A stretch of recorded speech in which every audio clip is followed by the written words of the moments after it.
Hai, selamat malam semua. Hari ni kita workshop sibuk lah hari ni. Banyak kereta.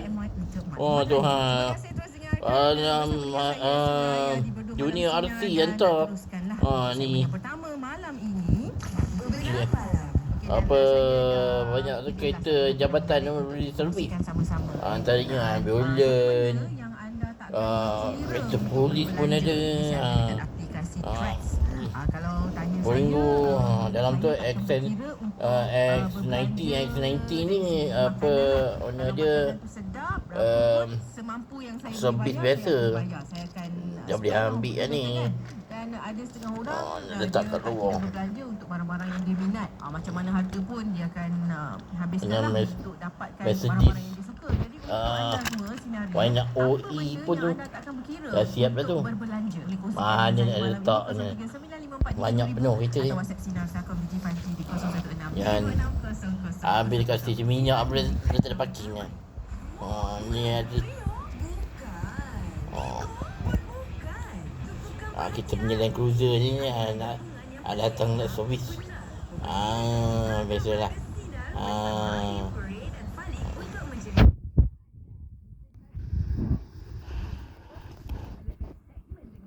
Ambulans. Servis. Dengan ada repair backup line.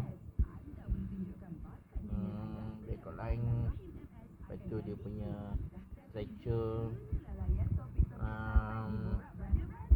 Dia punya apa, mechanical equipment dia. Nanti apa Dicerdaskan dengan ni Alphard ni servis biasa. SKV Mindtropic untuk minda anak anda. Polis ni kereta tu servis biasa juga. Sinar muzik retro terbaik. Nak suasana sejuk selesa? AE86 major service. Okey.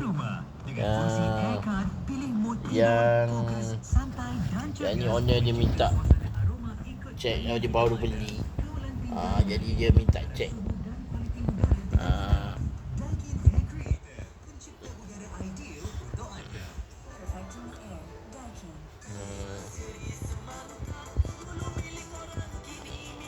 Sibuk kereta.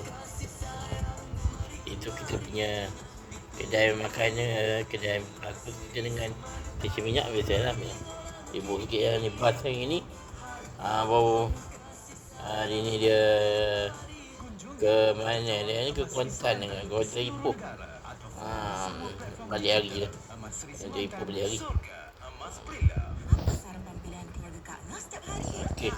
Keluarga saya suka jus cranberry 21st century. Okey. 21st century ada jus cranberry? Ya, 21st century ada pelbagai